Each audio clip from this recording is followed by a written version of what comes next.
Good morning. So this is the seventh meeting of Classical Mechanics 1 at CMI. Welcome back. So I believe the previous lecture has just ended. So we shall wait for others to join us. I hope I am audible. Yes, sir. Okay, great.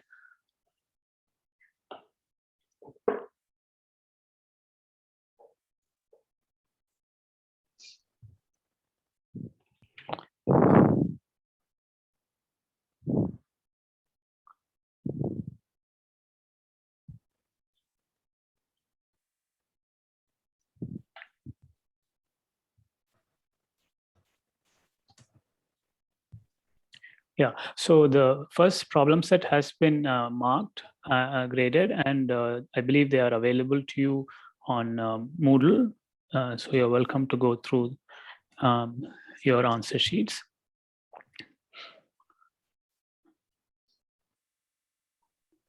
And one more announcement. Yes, please. Okay. This Thursday, I believe, is a holiday. So we do not have a class on Thursday. Ayudha Puja has announced for Thursday. And I'm also glad that you have submitted your second problem set. That too will be graded shortly.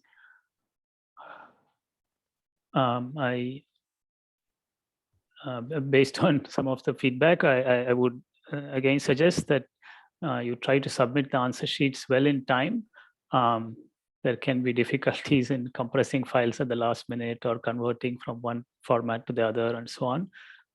So please do these things in advance. We will not accept late submissions.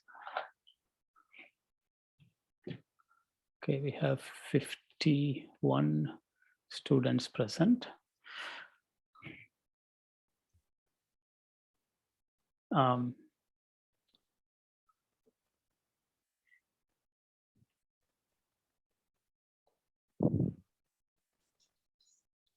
we wait, are there any questions?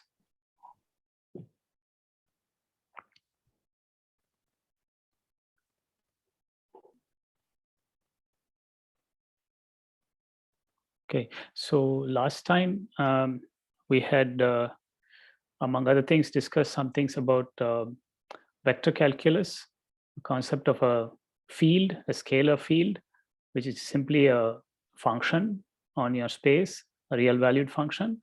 And then we talked about vector fields, which are ways of an assignment of an arrow at each point of your space. So a vector field includes the velocity field of a flowing fluid or the electric field in the atmosphere. These are examples of vector fields. And then we introduced a derivative, which is the gradient. Could take the gradient of a scalar field and get a vector field.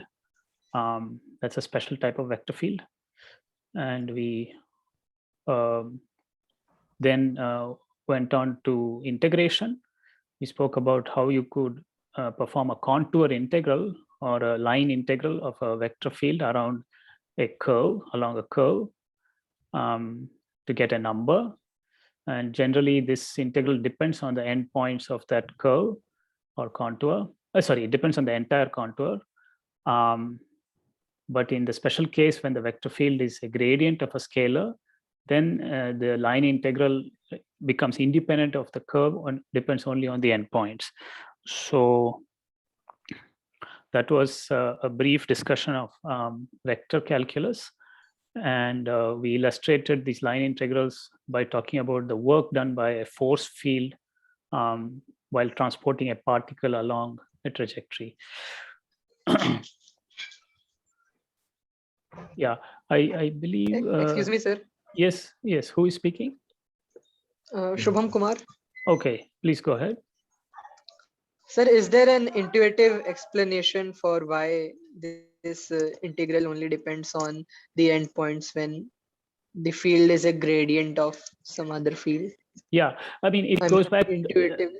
Yes, yes. I mean, intuitive in different ways. So I'll mention one. I mean, just think in terms of ordinary calculus. If you're integrating dx, yeah, from x equal to 0 to x equal to 1, you know that the answer is simply, okay, dx is a very simple function. Let me say d of x squared, right? In other words, 2x dx. Suppose I'm integrating 2x dx from 0 to 1.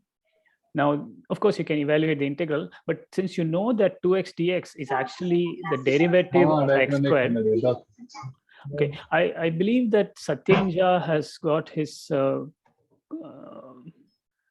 audio on. Yeah, sorry. Yeah, okay.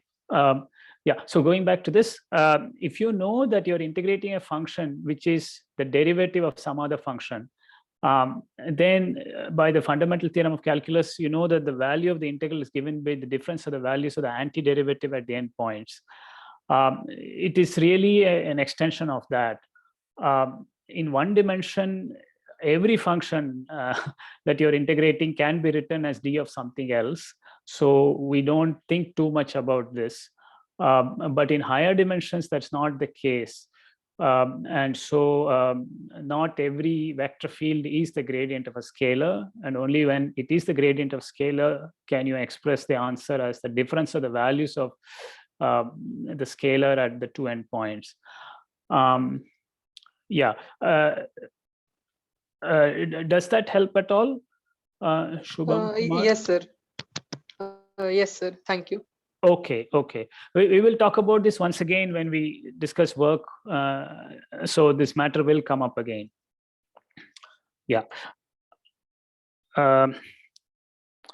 Okay, so now we have 61 minus 3, so 58 students present.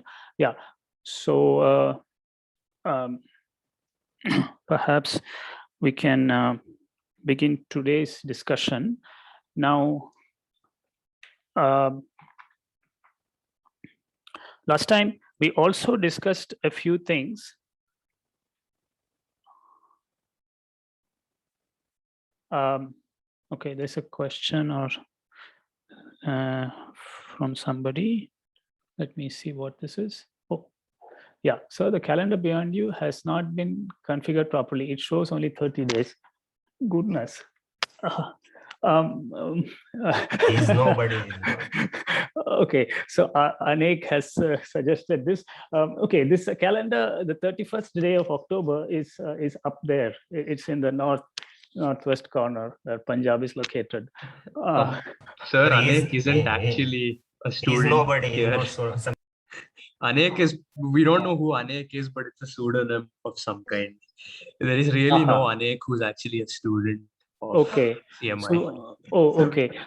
So, Anek, would you please identify yourself? What is your actual name? So he's left the meeting. We just consider him a manifestation of all of us. Yeah, exactly. We can't trace Anek. It's actually amazing how discreet they are. Okay. All right. Okay, Romit Roy Chowdhury said something, but okay. All right. Was I not audible? No, you were audible, but I didn't quite understand what you said. Please repeat yourself. So I said he's left the meeting. He has left the meeting. Okay, fine. All right. Let us now return to physics. Now, last time we also introduced some foundational concepts about time and the assumptions that go into non-relativistic classical mechanics. In particular, that we assume that the speed of light is infinite, and this is a good approximation as long as the speeds of particles or observers are small compared to the speed of light. So that is the approximation that we shall make henceforth until we talk about relativity later on. And within this framework, it is possible for all observers all of us to synchronize our clocks in such a way that we all agree upon the time of any event. And moreover, the simultaneity of two events is also something we can agree upon. We also agree upon the past and future of a given event. They are the same for all observers. Lengths of meter stakes, time interval between ticks of a clock are again all the same for all observers. Masses of particles are the same in different frames for different observers. And we also mentioned the principle of causality, which is a general principle, namely that cause precedes effect. And that simply says that you cannot send a signal from an event to an event that precedes it. So these were some basic assumptions that go into non-relativistic or Newtonian classical dynamics. Now, in this lecture, I intend to introduce some additional concepts. Most important among them, and the first among them, is that of degrees of freedom.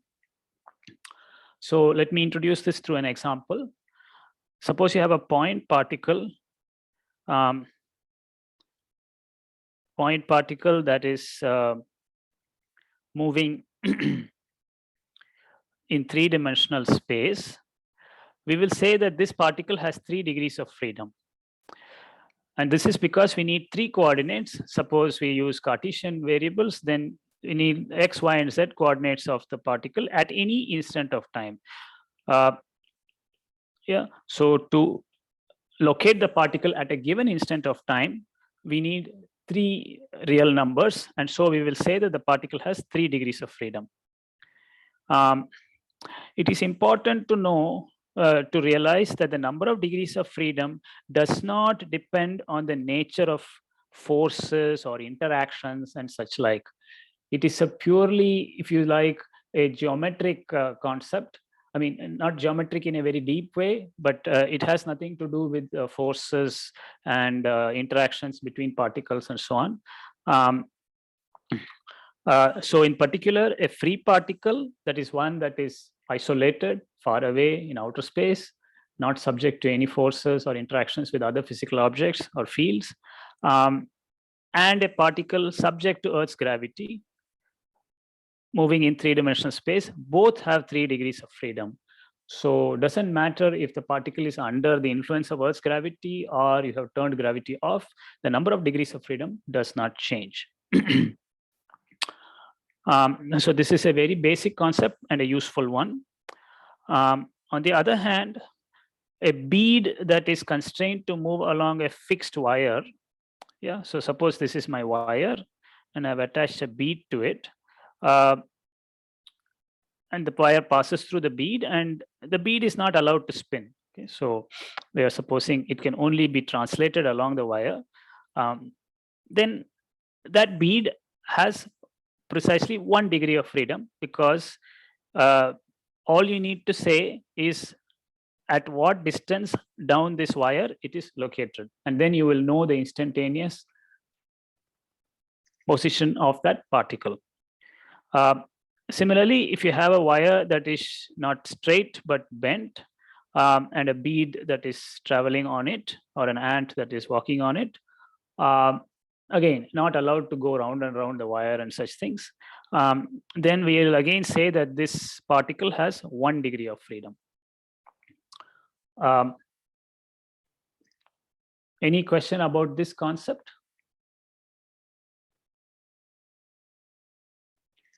Let me give a couple more examples.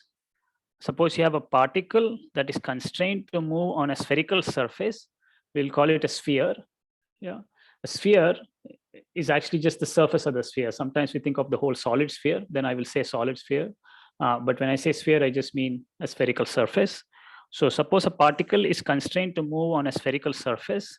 An example would be the bob of a pendulum, for instance, that is rigidly attached to the end of a rod whose other end is fastened to a fixed support, a pivot.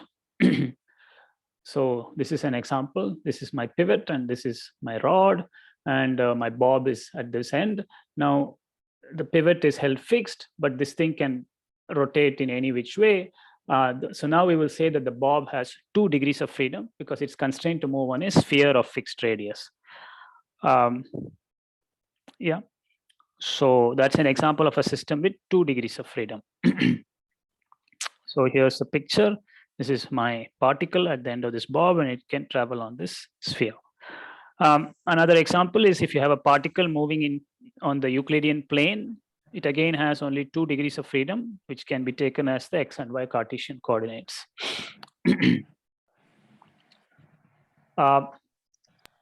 Sir, Yes. so why 1 degree of freedom for that bead on the curved trajectory? Yeah. So, okay, Shakti Chauhan, yes. Okay, let's suppose that we designate one end of the wire as the origin, okay, for our convenience, and we define a coordinate which is the arc length along the wire. So this is 1 centimeter, 2 centimeter, 3 centimeter, 4 centimeters, 4.5 centimeters, and so on. Now to locate the bead, to specify where it is, all one needs to say is how far down the wire it is, at what arc length it is located. So it requires only one variable, namely the arc length. So arc length. Sir, is there a more mathematical definition, like some dimension of some space or something like that? Indeed, correct, yeah. So if the particle is free to move in 3-dimensional Euclidean space, then the number of degrees of freedom is simply the dimension of that space. So here it is moving on a curve, and the dimension of a curve is 1. It's moving on a plane, the dimension of the curve is 2. That's all. Is that okay? Okay, so curves are, but curves are not linear space, right? Like plane is a linear space, R3 is a linear space, but a curve is not a linear space. Correct, yeah. So this is not the dimension in the sense of linear algebra. It's a dimension in the sense of manifold theory. So it's a different concept of dimension. So that is why I avoided using that term. Rather, we can be very concrete. If I have a curve, there is a very concrete variable, namely the arc length, that can be used to parameterize the curve. And all you need to say is at what arc length the particle is located, at what distance from a chosen origin. Okay, so thank you, sir. Parameters to describe the motion, something. Exactly, yeah. How many free parameters do you need to describe the instantaneous location of the particle? Yeah, so I can write that down. Number of degrees of freedom is the number of parameters. And when I say parameters, I mean real parameters needed to specify its instantaneous location. So if it's a rigid body, will it have 6 degrees of freedom? You are quite right. A rigid body has 6 degrees of freedom. Sorry, who was asking that question? Rishinanda. Okay. Yeah. I will say more about that in a moment. Yeah. Instead of location, shouldn't be state, like, because for rigid bodies, we're also considering the 3 degrees of freedom has the rotation about XYZ axis, right? So shouldn't we say state instead of location? No, no, the concept of state is a different concept. The concept I'm speaking of is not the state. The state includes the specification of where you are and where you're going. Whereas the location is has less information. I'm only saying the bead is here. I'm not saying that the bead is moving this way or that way. Yeah, so if you want to specify that additional information or how fast you're moving this way or that way, then you would be specifying the state, and then you need more parameters. You need not just the arc length distance, but also your velocity at that instant of time. So let's, it's a good question, and the terminology is carefully chosen. We are only specifying the location at this stage. We will talk about the state later on. Is that clarified, Siddhansha? Yes, sir. Yeah. Okay, so since sorry, who asked about the rigid body? Sir, it was me. Oh, Siddhant Shah. Okay, yeah. So here's a rigid body. This is a bottle. Now let us ask how many degrees of freedom it has. Okay, let's select some kind of marked point in the rigid body. Let's say the cap. Yeah, let's think of that as a point. Now to locate the rigid body, you first need to locate the cap. At least this is one way to do it. I mean, the cap could be anywhere in this room. So I will locate it here. And how many parameters are required to specify the location of the cap? Could you answer that? So 3 points for the cap. Exactly. You need the X, Y, and Z coordinates of the location of the cap. Yeah, I mean, think of the cap as very small. Now, having located the cap, you still need to, so the cap is now fixed. But given that location of the cap, the rigid body itself could be oriented in many different ways. And okay, there's nothing special about the cap. You could have chosen the center of mass of the rigid body or some other point in the rigid body. So now we can ask how many additional degrees of freedom the rigid body has once the location of the cap is fixed.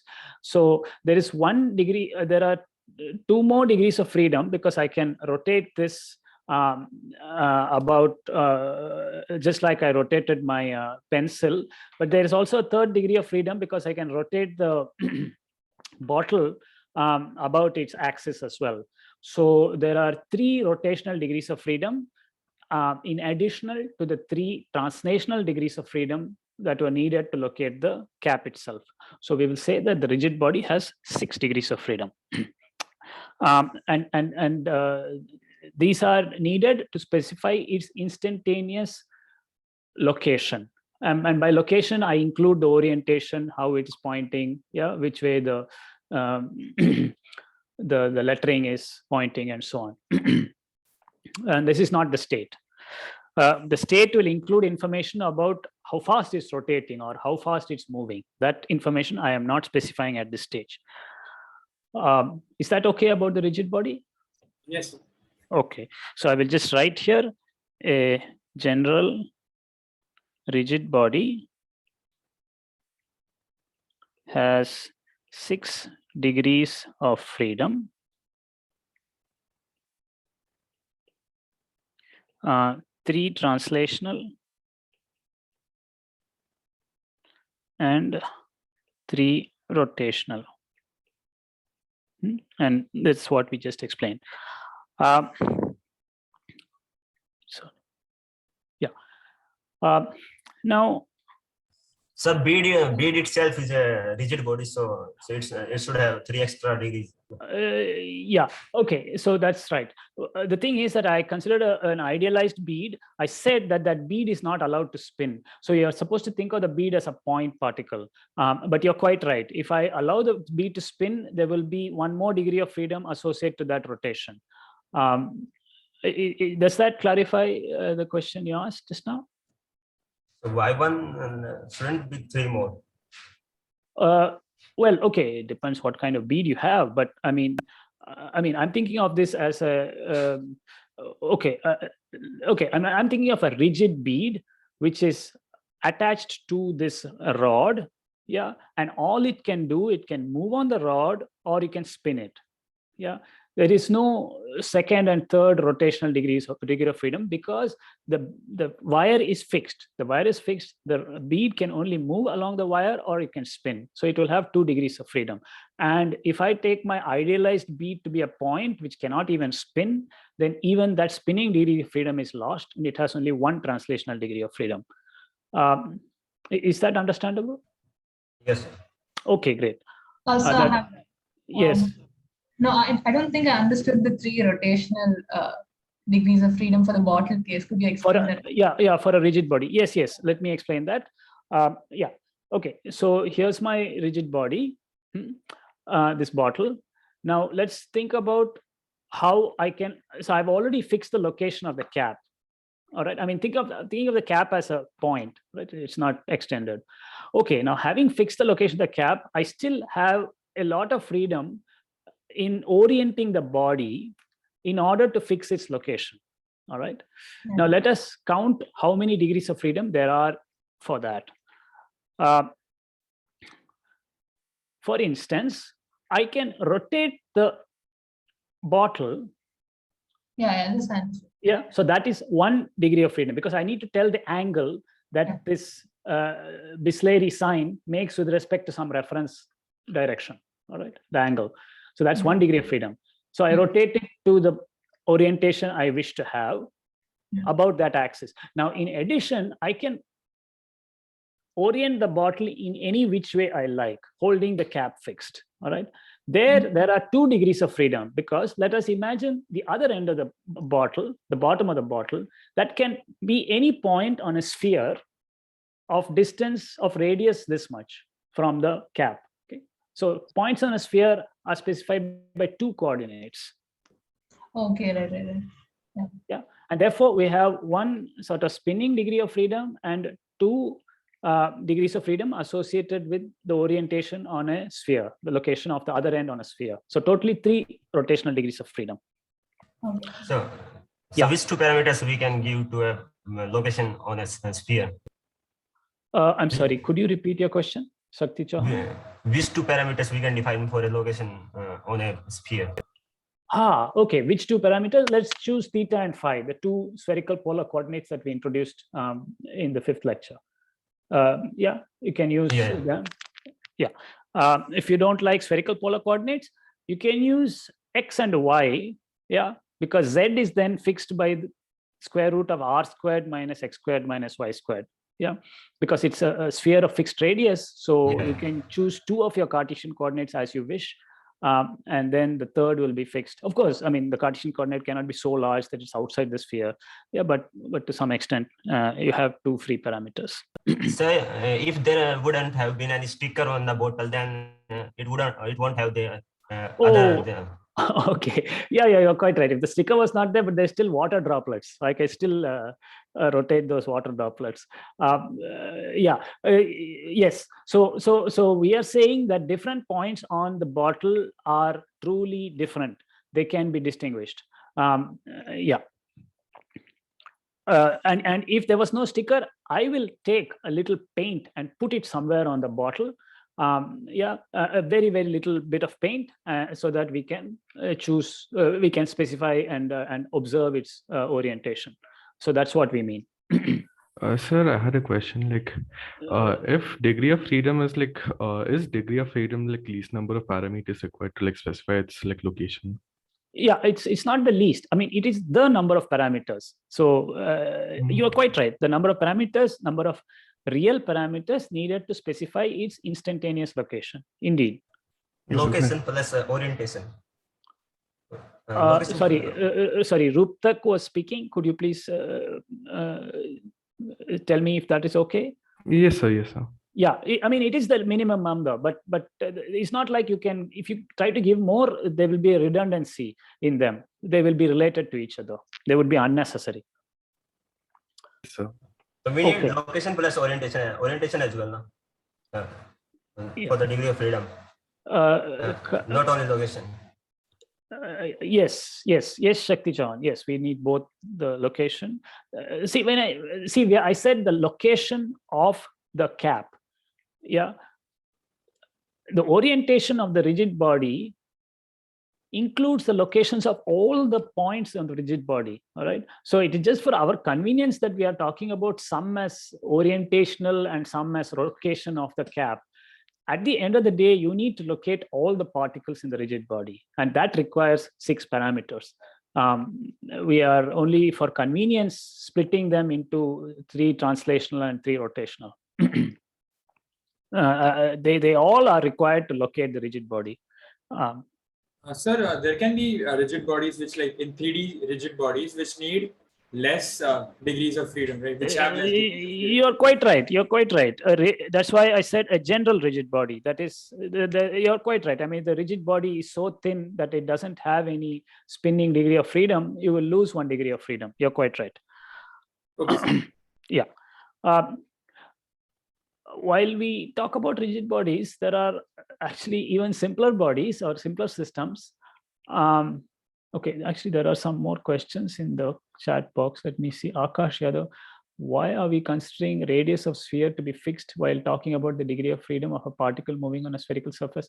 Well, your question has the answer to it. If the particle is constrained to move on a spherical surface, then its distance from the origin is fixed. And that is why we say the radius is fixed. Yeah. Okay, so Gautam Vishwanathan and Anand Balivada have also proposed such answers. Exactly. Yes, Akash has asked. So we are talking about a particle moving on a fixed spherical surface. Indeed, we are a particle moving on a fixed spherical surface. And at one instant of time, we look at this issue. Okay, any more questions? Yeah, let me come to in some ways, a different system. Suppose we consider 2-point particles, or rather 2-point masses, moving in 3-dimensional space. These 2-point particles move in 3-dimensional space. We will say that that system possesses 6 degrees of freedom. Yeah, so you need to locate the first particle by giving its Cartesian coordinates x1, y1, z1 for the first particle, first mass, as well as x2, y2, and z2 for the second mass. So as an example, we can consider the sun and the earth as point masses, because the size of the sun and the earth are rather small compared to the size of the solar system. Then the sun-earth system has 6 degrees of freedom. Right? It is important to bear in mind that this fact that it has 60 degrees of freedom is independent of what the force between the sun and the earth are. Okay, we just need 6 coordinates to locate the sun and the earth at any one instant of time.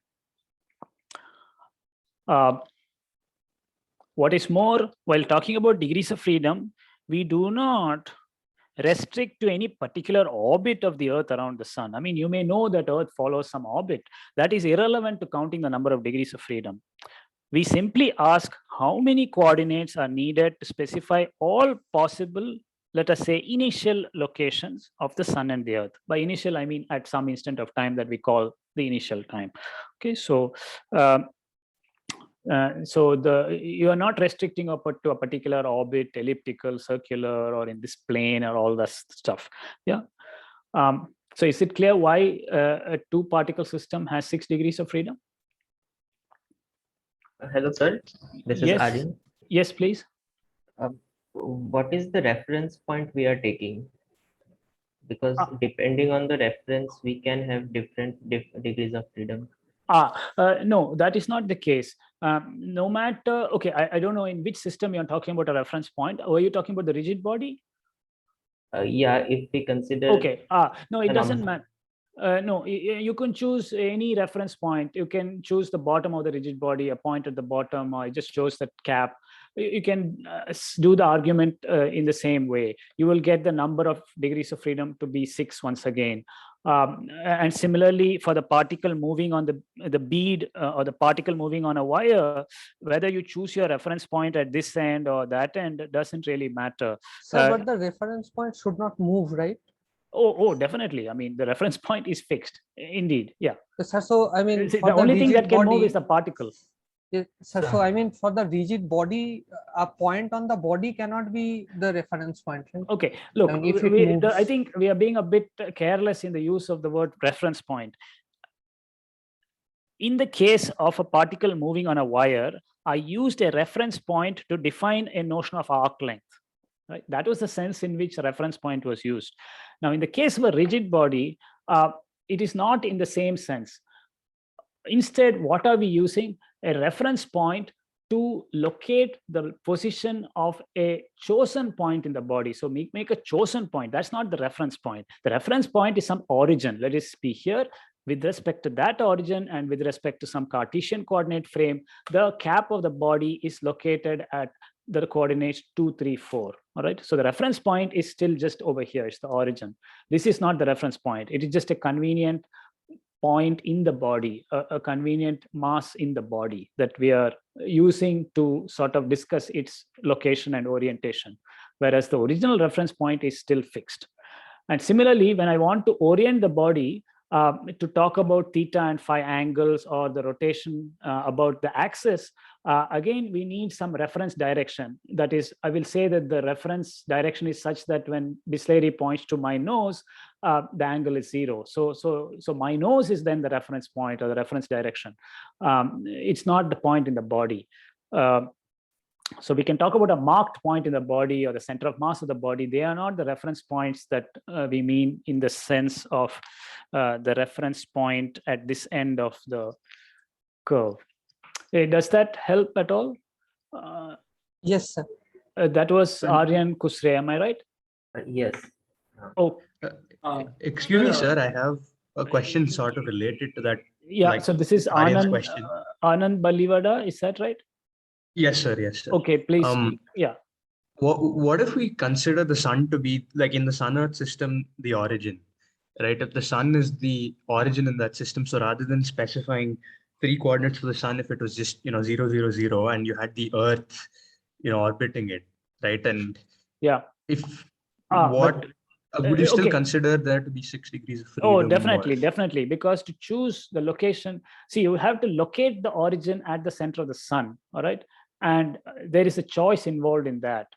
And in fact, you have to fix 3 parameters to bring the origin to the center of the sun. So you've already, I mean, it's just like saying, if I want to choose the location of the cap as a kind of reference point in order to talk about the orientational degrees of freedom, then I've already located the cap somewhere and I've chosen those 3 coordinates already.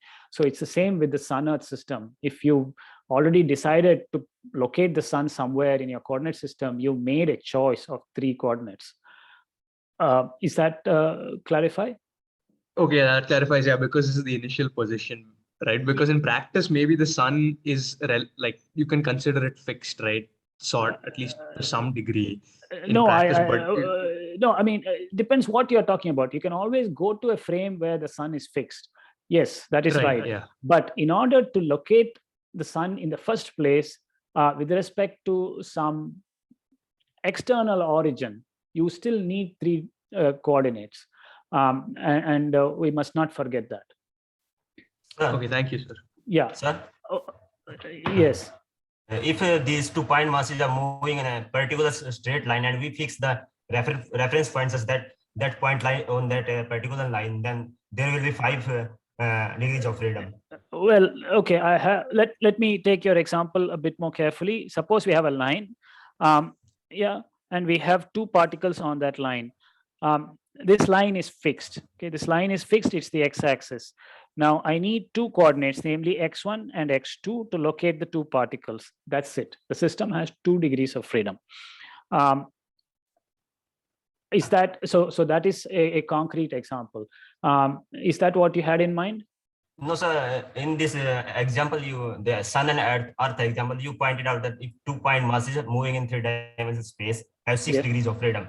So suppose in a particular case, they are moving on in a straight line in the 3D space. Okay. And if we take the reference point on that particular line on which they are moving, so then we will have the 3 degrees of freedom for choosing the reference point and 2 degrees of freedom for specifying the location from on that straight line. Okay, I'm sorry. The statement that you're given is a little bit unclear to me. I don't know what it means for the sun and the earth. When you say the sun and the earth are moving on a straight line, no, I'm not saying about sun and earth. I'm saying if these 2 points are moving in a 3D space, and if in a particular example, suppose they're moving in a straight line, and if we take the reference point on that particular line. Wait, before you go further, see, when you say they're moving in 3-dimensional space, that statement already says there are 6 degrees of freedom. There may be a particular trajectory when they happen to move in a straight line. That is irrelevant to the number of degrees of freedom. That is like saying the sun and the earth in this realization are in an elliptical trajectory around each other. That's a different matter. So I would not like to confuse a particular type of motion or a particular trajectory, a particular orbit with all possible initial locations of my system. These are different concepts altogether. Sir, what I think he's trying to say is that if we consider the reference point on the line joining the sun and the moon, like we consider it a rod, and then we our representative point of the rigid sun Earth motion. This is on that line. I just want to clarify: the sun and the moon are being considered as point particles. We don't need any reference point inside the sun or the Earth. Yes, sir. Sir, what I mean to say is we consider that system as a body, and we have a representative. We choose a point to like origin in a rigid body, right? A reference point in a rigid body. Wait. I mean, we're getting a bit confused here. I'm sorry. Wait. If we consider the Sun-Earth system, these are 2 point masses moving in 3-dimensional space. Let me draw that 3-dimensional space here. We have chosen an origin for that 3-dimensional space completely arbitrarily. It has no relevance to the number of degrees of freedom. I have the sun here and the Earth here. To specify the location of the sun, I need 3 coordinates, X, Y, Z. And for the Earth, I need capital X, capital Y, and capital Z. 6 degrees of freedom. And the number of degrees of freedom does not change if I relocate the origin of my coordinate system. It's still some X prime, Y prime, Z prime, and capital X prime, capital Y prime, capital Z prime. Yeah. Sir, I'll try to articulate it better, and then I'll send it in the chat. Perhaps that would be better. Yeah. I think they mean to ask if we are taking sun and earth as one body, like a rod with masses concentrated at the ends alone. Can we say that it has only degrees of freedom? But then they are not let free me take to that move. up. Yeah, they are not free to move, and let me take that up. Yes, you are free to think of the Sun-Earth system as 2 masses at the end of a rod, except that this rod can get elongated and shrunk. All right. Now you still so you will still need 6 coordinates. One to locate the middle of the rod or something, and then the vibrational mode of the rod as well. Can you please clarify this statement moving in 3-dimensional space? I didn't understand what that means. When I say something is moving in 3-dimensional space, I mean, for instance, a fly flying in this room. That's an example of a particle moving in 3-dimensional space. But if that fly is flying in a straight line, would you say that it is still moving in 3-dimensional space or in a 1-dimensional space? See, there is a difference between a fly that happens to be flying along a straight line in one realization, but flies are not always traveling along straight lines. No, I'm just taking a particular case. If like suppose if we take that particular case. Oh, sure. Then you are saying then it's not a fly flying in 3 dimensions. It's a fly moving on a straight line, and then it has only 1 degree of freedom. That's what I'm saying, that if 2 masses are moving in a straight line in a 3-dimensional space, and if we somehow get to that straight line by choosing 3 coordinates, then there will be 3 degrees of freedom and 2 for the specifying the length of those particles on that particular line. I'm sorry. You really need to rethink what you are saying. When we talk about 2 particles moving on a line, they have 2 degrees of freedom. You just have a line. The fact that this line lies in 3 dimensions is irrelevant to the question at hand. Suppose our initial reference is like, let's say on Earth. Excuse me. Wait, Shakti. See, this can get very confusing if we don't specify our system clearly. Yeah. We must not talk about reference locations before we talk about the system. What is the system you wish to define or describe? Please don't go into the question of reference locations before talking about your system. Suppose your system is one where 2 masses are on a line. Yeah, that there is no need for any reference point and all to define your system. This system has 2 degrees of freedom. The 2 particles can move on a line. Each of them has 1 degree of freedom. That is all. I encourage you to please think about this once more, and maybe you can reformulate your question more carefully if you still have a confusion about this. I mean, do you have some urgent question about this right now? Sorry, sir. I mean, I'm not comfortable with this. Like, I need to think about this. Yes, I think so. Yes, I think that's a good idea. If you spend some time, please look at the examples that I have brought up. That would hopefully clarify things. And then please think for yourself what system you are describing. When you say 2 bodies moving on a straight line, then that straight line fixed or is it not fixed? You have to be very clear about what system you are considering, and then we can identify the number of degrees of freedom. Sir, yes. I had a related question. Who is speaking? Yeah. This is Gautam, sir. Yeah. Yes, please. So suppose we have 2 point masses, maybe the sun and the earth. So we'll take three coordinates to specify the location of the sun. Now, yes. Suppose that we know somehow that the other point mass is for certain exhibiting uniform circular motion around the other point mass. Suppose we know that for certain somehow. Then would we still need 3 coordinates to specify the location of the second point mass, or can we reduce it to 2? Look, we have given a very clear definition. The concept of number of degrees of freedom is totally independent of any particular trajectory, type of force, nature of motion. All that is irrelevant. The number of degrees of freedom is the number of coordinates required to specify an instantaneous location of your system. If you have reduced the motion to a particular type of motion and are wishing not to consider the remaining possibilities, then you have to talk about your new system. Yeah, so we have to talk about a new system. You're talking about planar motion of the earth around the sun. Yeah, that's an excellent system to consider. Planar motion of the earth around the sun has a totally different number of degrees of freedom. The sun has to be located with 2 degrees of freedom, some point on the plane, and then the earth has to be located on that plane. So 2 more degrees of freedom. The system has 4 degrees of freedom. Now, how you came to this planar system is a different question. Yeah, I mean, you may have some knowledge that the motion is on a plane. You have provided additional knowledge and simply changed your system. So it is a different question. That makes sense, sir. Yeah, thank you. Yeah, you're welcome.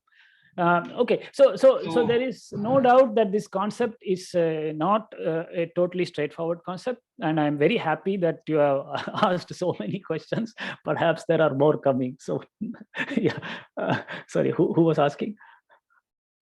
So we can say that number of degrees of freedom doesn't depend on our reference, but will depend on our, like if we are describing our motion in 3D or 2D. See, let's put it this way. The number of degrees of freedom does not depend on any reference location, origin, and all that. Those don't affect the number of degrees of freedom.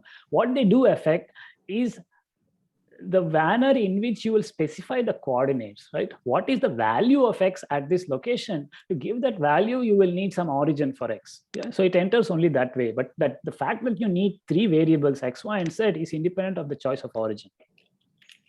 Okay, so it depends on the way we choose to describe something, but it does not depend once.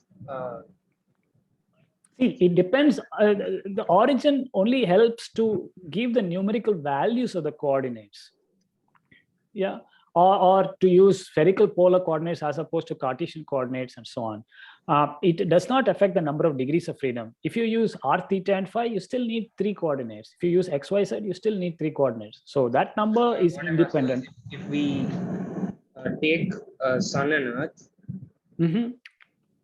and we start over without any knowledge of how its motion is elliptical, and we go through solving it, we have 3 degrees of freedom. Wait, the concept of a solution is a much deeper concept. We have not solved any equation at this stage. We are simply locating the bodies. That's all at one instant of time. Yes, sir. What I'm saying is, if we start out with a plane, then we have 2. Like if our description itself is starting with a plane instead of 3 dimensions. Correct. Yeah, we are talking, we decide to talk about 2 bodies moving on a plane. All right. In that case, there are only 4 degrees of freedom. 2 to locate the first body, 2 to locate the second body.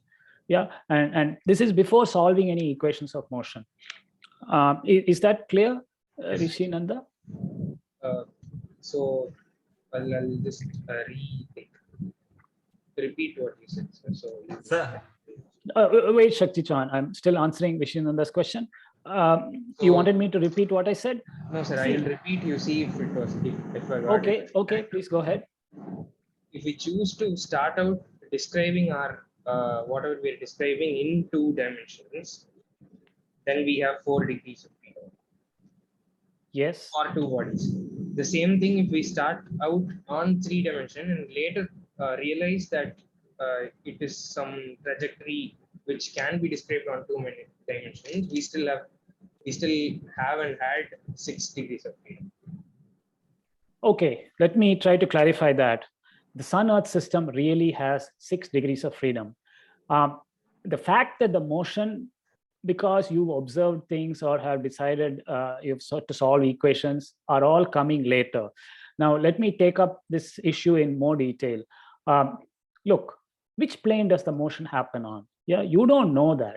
The motion, that the plane on which the motion happens is itself to be determined. It could be this plane, it could be this plane, this plane, this plane. Yeah. So the number of degrees of freedom includes that of the specification of the plane on which the motion happens. All right. And that's where the remaining 2 degrees of freedom. To orient a plane, you need 2 more degrees of freedom, namely the direction of the normal vector to the plane. So the 4 degrees of freedom that we counted for 2 particles moving on a plane have to be augmented by the choice of the plane itself in order to correspond to the full 6 degree of freedom Sun-Earth system as a whole. Does that help? Yes, sir. So if we so just one moment. And initial conditions will determine which plane that motion is happening on, right? So you do need to specify that plane. Yeah, please go ahead. So if in paper we are drawing a circle and describing it in 2 dimensions, yes, we are restricted. I mean, there is still the other 2 dimensions, I mean, other 2 degrees of freedom attached to it, which we will have forgotten about by drawing a plane. Yeah. and I can't emphasize this enough.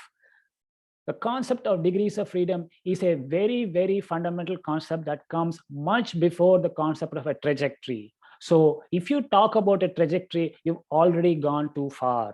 When you talk about the degrees of freedom, it has nothing whatsoever to do with the trajectory, elliptic, circular, on this plane or that plane, nothing of that sort. Degrees of freedom are simply locating particles. No mind what the forces are at all. Okay, it has nothing to do with forces, nothing to do with trajectories. Yeah. Okay. Any other question? One thing just, oh, sorry.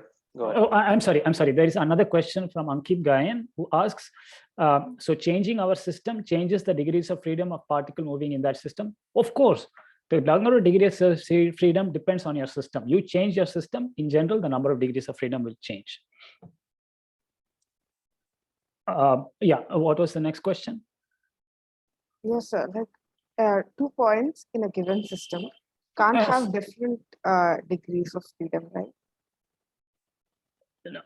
See, the specification of the system includes telling what the particles in the system are. So when you say, yeah, 2 particles in a system, that's it. You have specified your system. I mean, you have to say where they're moving, of course. Okay. Yeah. Okay. So understood. Thank you. Satya Srivani. Yeah. Okay. Any other question?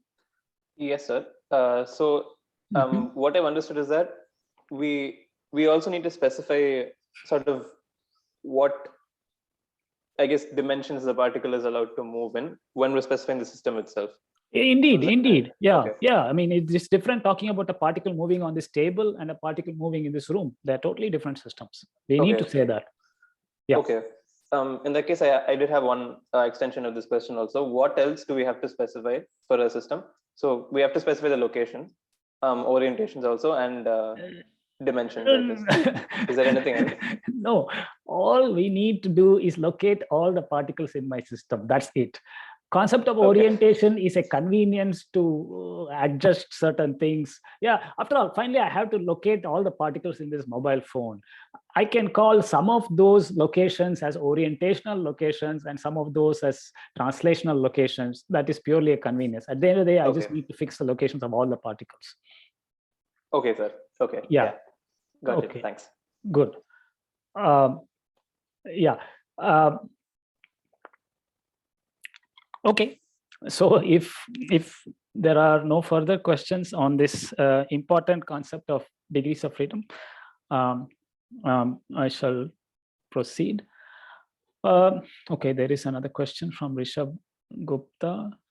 Since the rigid body has 6 degrees of freedom, if we give coordinates of 2 points on the body, then it uniquely satisfies one location of a rigid body. Is it correct?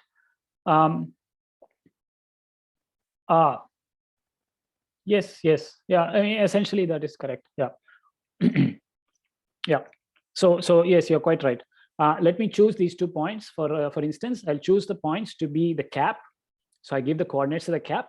Yeah, let it be 1, 2, 4, and then I choose to give the coordinates of the B in Bislady.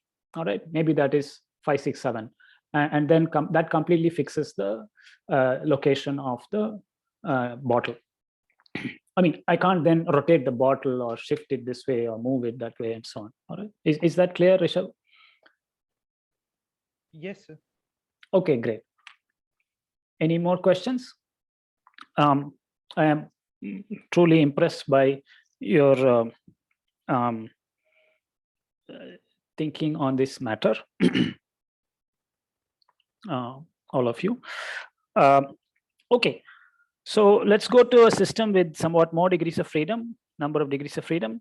A fluid consisting of, say, 10 to the power of 24 molecules in a bucket has clearly a very large number of degrees of freedom. Yeah, so we can take them to be the 3n Cartesian coordinates needed to specify the instantaneous locations of each of the n molecules treated as point masses. Okay, so if you have n molecules,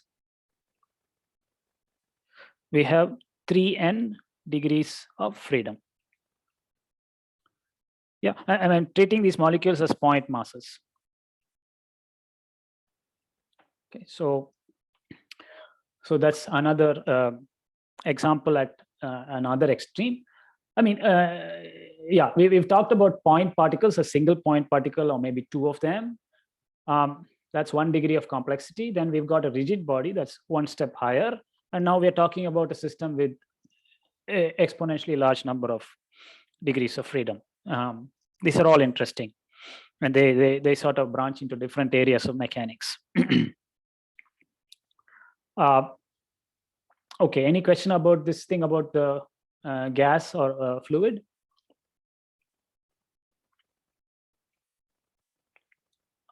Okay, now we will. Yes. The first we need to locate the bucket now.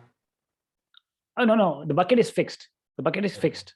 So we have fixed the bucket. The bucket is my bottle. It is fixed here, and the fluid is the one inside the bottle. I'm not moving the bucket. So we need to be very clear about our system. The gas in this room, so that fixes where the room is located, where the gas is located. I mean, I can't move the room elsewhere. That's a different system. Sir, yeah, I mean, there is a question that I have, but like about the fluid or the gas, right? And specifying the initial positions of all the molecules in either the fluid or the gas, right? Yes. I mean, is it actually like, legal to do that, considering that like the motion of everything is random in some sense, right? In a fluid or the gas. So if at any point, excuse me. No. Okay, see.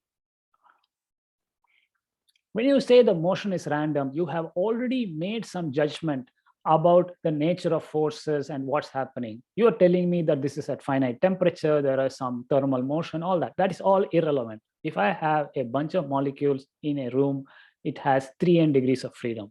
Yeah, this is independent of the nature of the motion. Okay, yeah, that makes sense. The nature of the forces. Yeah, see, and I should also clarify that in Newtonian mechanics, see, it is not really true that the motion of the molecules in the gas or the gas itself is totally random, as you say. One has to be very careful as when we use such a term, and perhaps that discussion has to happen elsewhere. I mean, there is just like 2 bodies can move in the Sun-Earth system. in a particularly regular way. You can have 4 bodies moving in a particularly regular way, or in a determined way. If you give the initial conditions and we know the forces between them, then Newton's laws tell you how they move. There is nothing random about it. Randomness arises when you decide that you are a bit tired and don't want to pay attention to certain things, and then you ignore certain other things as well. Then things look random. Or you simply have no capacity to track the motion of 10 to the 24 molecules, and you instead focus on some macroscopic variables like the pressure they exert, or their energy or their temperature. Then you will be approximating the motion in a certain manner, which you may describe as somewhat random. The motion of these particles, as described by Newtonian mechanics, is not random at all.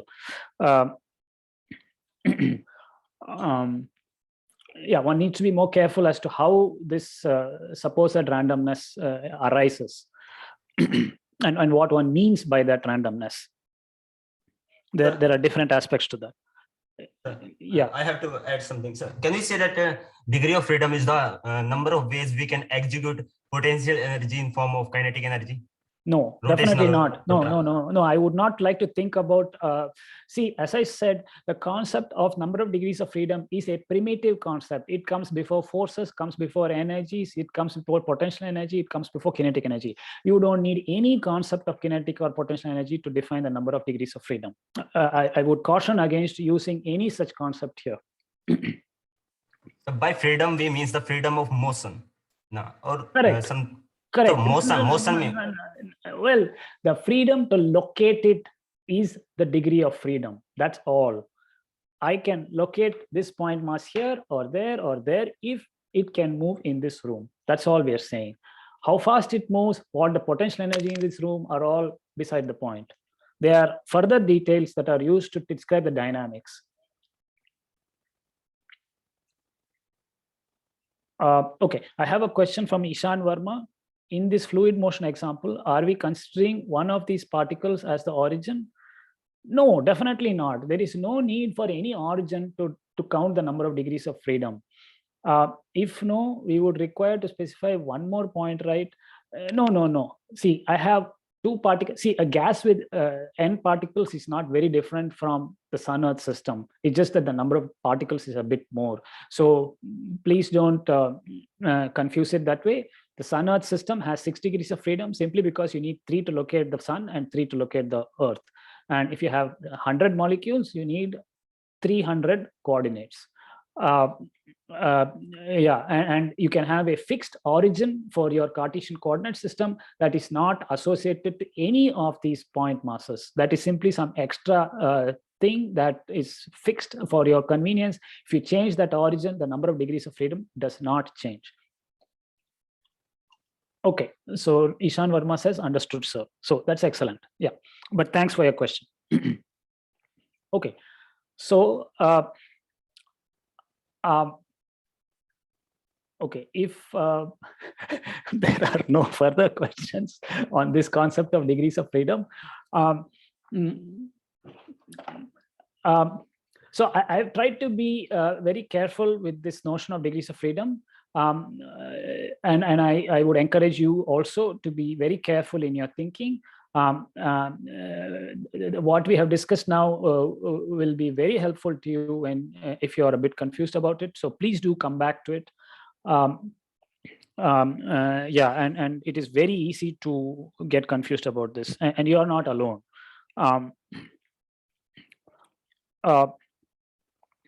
Okay, so just a definition now of the concept of a configuration. What I've been talking about as a location in physics, in mechanics, is often called a configuration. So we will say that an instantaneous configuration of a system of 2 point particles is any possible location of the 2 particles. So this is one configuration, that's another configuration, this is another configuration. So if you've located both the particles, you have fixed the configuration. So configuration is the technical term used to describe the location of all the particles in the system.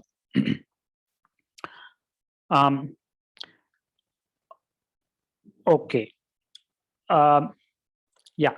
Now I am okay. We still have a little bit of time, so I will now proceed to any question about this term configuration.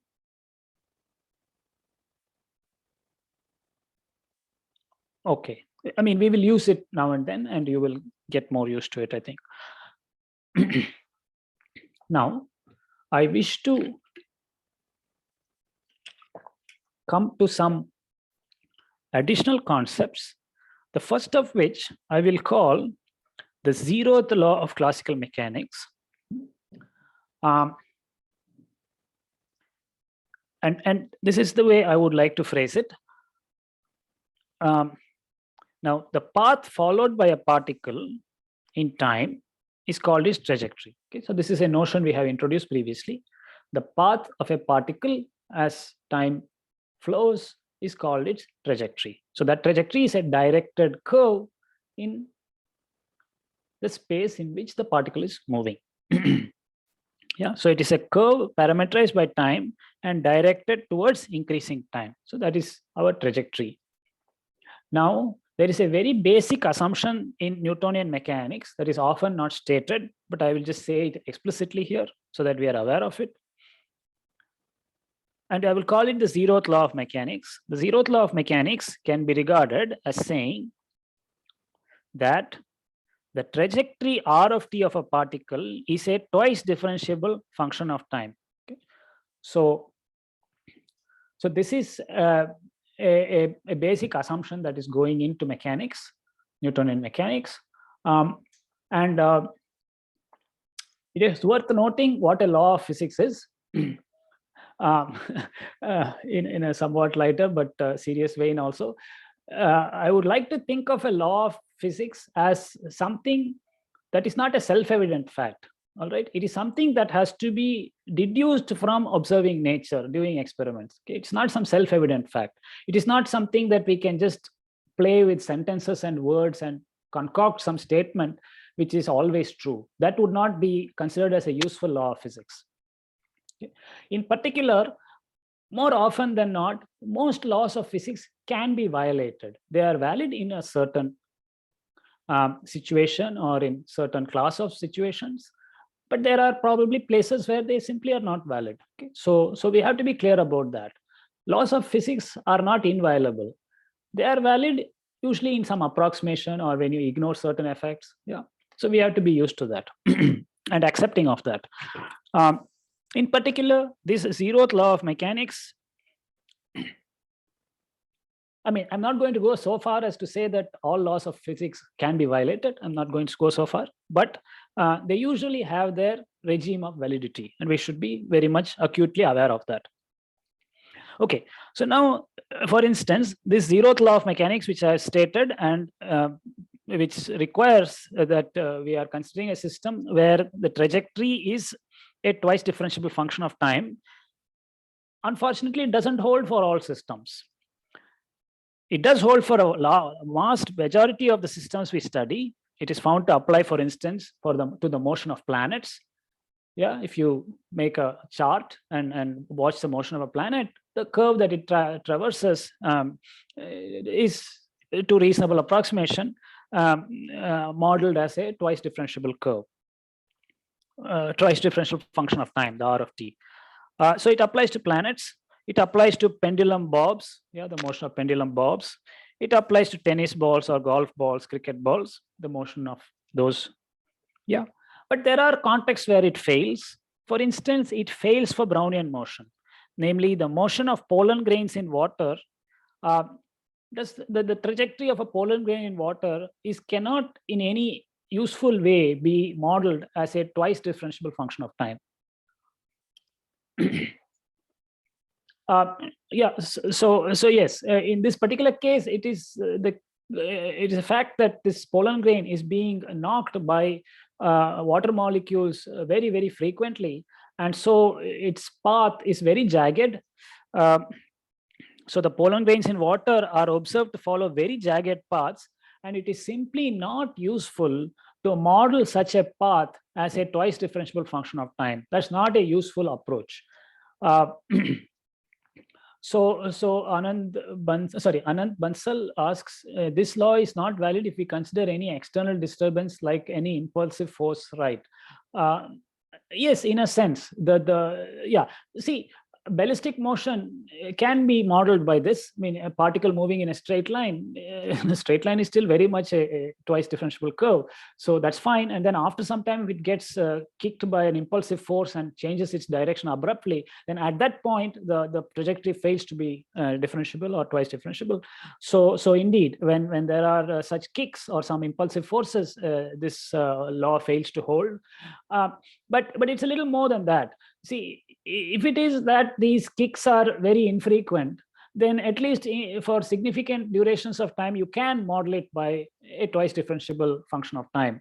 The problem arises when these kicks are so frequent that it's pointless thinking of those little short intervals of time where the particle happened to move in a straight line. They are not the main physical feature. So I hope Anand Bansal, the matter is clarified. Okay, so he says, got it. Yeah. Sir, I also have a quick question about this. You said that it isn't useful to model Brownian motion as, let's say, any twice differentiable, path, right? But Very technically, right, if you very had right. like enough patience, like you said earlier. No, I had to be very clear. We are in the business of modeling systems in effective ways. And the question is one of utility, helpfulness, and doing things in a time that and in a way that will be useful to us. So it is simply not practical or useful to look at those short instants of time, short durations of time where the polar grain happened to move in a straight line. Simply following those, you cannot get much of the interesting physics of the diffusive behavior of polar grains. There's a lot of physics in polar grains which people, culminating the work of Einstein, understood, and that cannot be understood by focusing on only those times where it happened to travel in a straight line. That is not useful. So yes, my words are carefully chosen. It is not useful. You can do it, but you won't get very far. Okay, thank you, sir. Yeah. So, but that is a very good point you have raised. The word usefulness is a key word in this thing. We are in the business of making progress in understanding nature. If we don't do that, it's not useful. Sir? Yeah. Shubham Kumar, yes. Yes, sir. But even if it's not useful, but how can we say that the law is not found to apply there? I mean, the law is still there. It's just not useful. Correct. Okay. See, look. All right. This may become a matter of semantics. See, the question is whether there is a significant part of the motion that can be modeled. I mean, the words are very important here. Significant part of the motion that can be modeled as a twice differentiable curve. If there is, then this law is valid, and then we can work further, build a foundation on this law, and make further assumptions or deductions. Yeah, it is true that between two collisions with water molecules, the path is relatively straight and differentiable. But a lot of the physics is not there. A lot of the physics is in the collisions. So unfortunately, using this law in that system does not lead to an understanding of that system or making predictions that you can then check about the gross behavior of such a Brownian system. Is that helpful, Shubham Kumar? Yes, sir. Okay. Okay. Yeah. Okay. I don't know how convinced you are, but you are free to ask it again. Yeah. So this law is more like use classical mechanics if this is there. Don't come to classical mechanics if this is not there. Exactly. Yeah. There may be some other kind of mechanics called Brownian mechanics or some stochastic mechanics which will be more useful for studying such systems. Exactly. Yeah.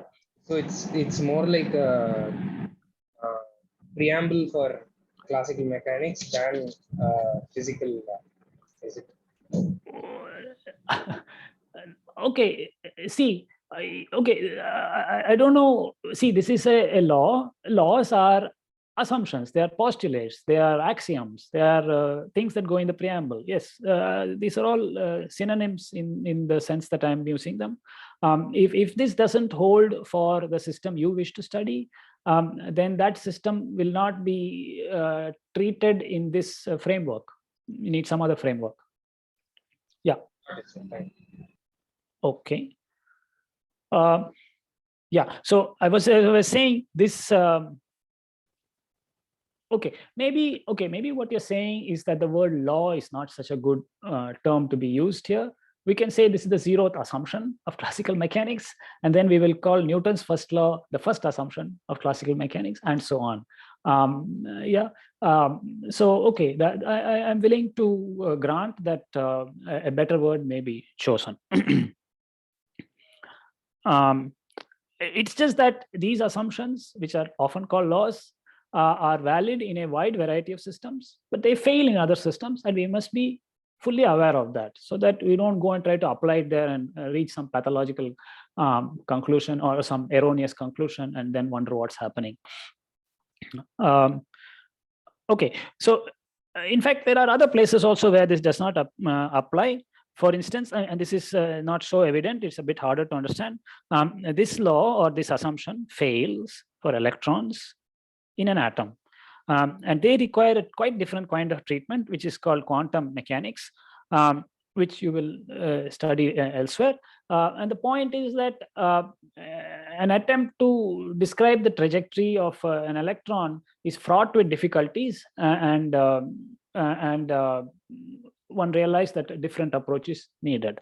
And there was, it took a long time to understand that, but with the benefit of hindsight, we can simply say that it fails for electrons in an atom, just like it fails for pollen grains in water.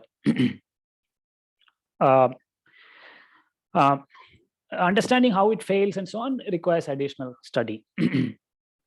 My intention here is to simply point out the limitations of Newtonian mechanics. It appears to be good in certain places.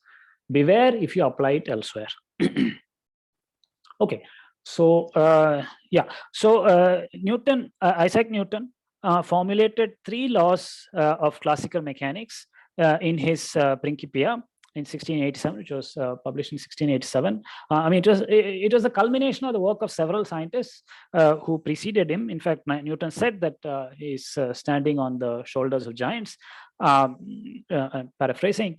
But he did take an enormous step in formulating the assumptions and their consequences insofar as mechanics is concerned.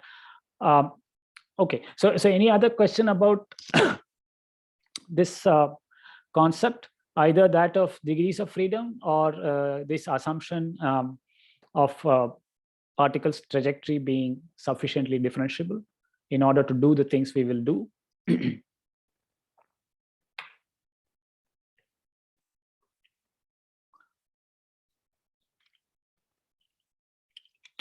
Okay, so I have to stop at 110, I think. Yeah, I think that is the 105, is it? I'm sorry. So I'm already out of time. Okay, so just a couple of announcements. The first problem set has been graded, and you can see your answer sheets in Moodle. And the second thing is that this Thursday, there is no class on account of holiday. So our next lecture will be next Tuesday at 11:50 p.m. Any other questions right now? Yes, sir. Yes, Shubham Kumar. Can we ask you questions on email? Gmail, whatever mail. Yes, you may. Questions. Yeah, you can. Yeah, you may send queries that way. Yeah, of course, you are welcome to ask them in the class. That is also an excellent way, because then others can also benefit. But yes, additional questions you can ask. Yeah, of course, I have limitations as to how much I can answer. Yeah, I must also say that I have limitations as to how many emails and questions I can answer. But we shall make an attempt. And you're also, especially about the homework or the assignments, you're also welcome to ask TAs if you have specific questions about the grading. I hope that will not be the case. But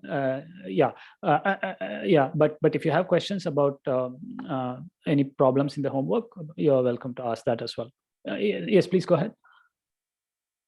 Nothing, sir. I was like telling, like I had a doubt, but I'm not able to frame it properly. So I could mail you after I have framed that question. Yeah, that's possible. Yes, that's a good idea. Yeah. Okay. So any other questions at this point? If not, we will end this meeting and have a good lunch. I will be in touch with you about other course matters. Okay, have a good afternoon. Thank you, sir. Thank you, sir. Enjoy your lunch. Thank you, sir. Thank you, sir. Yes, sir. Thank you. Thank you. Thank you, sir. Thank you, sir. Yeah, you're welcome. Thank you, sir.